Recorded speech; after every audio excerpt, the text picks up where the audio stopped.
Assalamualaikum warahmatullahi wabarakatuh. Kembali lagi bersama saya. Di video kali ini saya akan menjelaskan atau mempresentasikan psikologi komunikasi. Psikologi komunikasi. Apa itu psikologi komunikasi? Psikologi komunikasi memiliki pengaruh dan peran penting dalam kehidupan sehari-hari. Komunikasi yang baik akan bermanifestasi menjadi semangat dan kekuatan, sementara komunikasi yang buruk bersifat destruktif atau merusak. Sebagai contoh, dampak komunikasi yang terjalin dengan baik mampu membangun anak menjadi minder dan mampu melahirkan konflik negatif lainnya. Itu sebabnya psikologi komunikasi memiliki peran penting dalam kehidupan sehari-hari. Selanjutnya itu adalah pengertian psikologi komunikasi. Psikologi komunikasi secara umum dapat diartikan sebagai adalah cabang ilmu yang mempelajari tentang mengabaikan aspek kejiwaan. Psikologi komunikasi dapat diartikan pula sebagai interaksi komunikasi, di mana komunikasi akan timbul karena terjadinya rangsangan terhadap isi pesan dari komunikator. Psikologi komunikasi itu sendiri memiliki cakupan yang cukup luas, sehingga ketika hendak mempelajari lebih dalam, dibutuhkan waktu dan guru itu. Sebabnya muncullah cabang ilmu atau jurusan yang fokus mempelajari psikologi komunikasi. Secara sederhana, maka psikologi komunikasi secara umum dapat disimpulkan sebagai proses memahami lawan bicara atau komunikan, seraya memperhatikan banyak aspek, salah satunya aspek kejiwaan.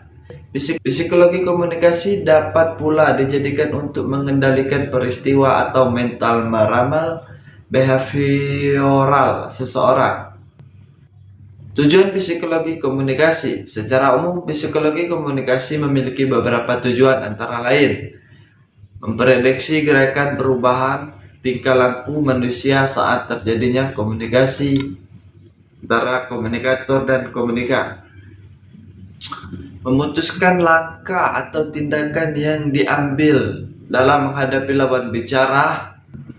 Ruang lingkup psikologi komunikasi memiliki beberapa jangkauan, salah satunya tentang pencapaian membangun komunikasi secara efektif. Setidaknya dengan komunikasi yang efektif, maka membuka peluang untuk memahami komunikan atau lawan bicara, karena memahami adalah tujuan utama dalam membangun interaksi secara spesifik. Berikut adalah ruang lingkup psikologi komunikasi. Yang pertama adalah 1. Sistem komunikasi interpersonal. Komunikasi interpersonal mengupas terkait wacana karakteristik manusia, komunikan, dan fokus pada dua faktor, yaitu faktor internal dan faktor eksternal, yang menghipnotis sikap komunikasi, sistem memori, dan sifat psikologi lawan bicara. Yang kedua itu adalah sistem komunikasi interpersonal. Sementara yang dimaksud dengan sistem interpersonal adalah sistem yang mengupas proses persepsi impersonal, termasuk juga meliput tentang interaksi interpersonal, konsep diri, dan korelasi interpersonal. Yang ketiga, sistem komunikasi kelompok. Ada juga yang disebut dengan komunikasi kelompok.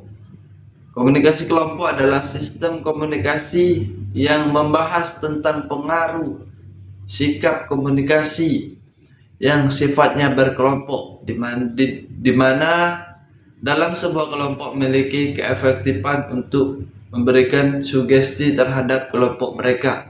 Maka tidak heran jika dalam sebuah kelompok satu dengan kelompok lain terkadang muncul konflik atau perbedaan pandangan. Yang keempat itu adalah sistem komunikasi massa. Sistem komunikasi massa adalah psikologi komunikasi yang mengulas seputar motivasi dan faktor lainnya. Misalnya, kemampuan untuk melakukan hipnotis, reaksi seseorang terhadap massa, psikologi komunikator, dan dampak komunikasi massa. Nah, selanjutnya teman-teman, penjelasan dari saya tadi atau hasil dari presentasi psikologi komunikasi. Saya akhiri, wallahul muwaffiq ila aqwamit thoriq. Wassalamualaikum warahmatullahi wabarakatuh.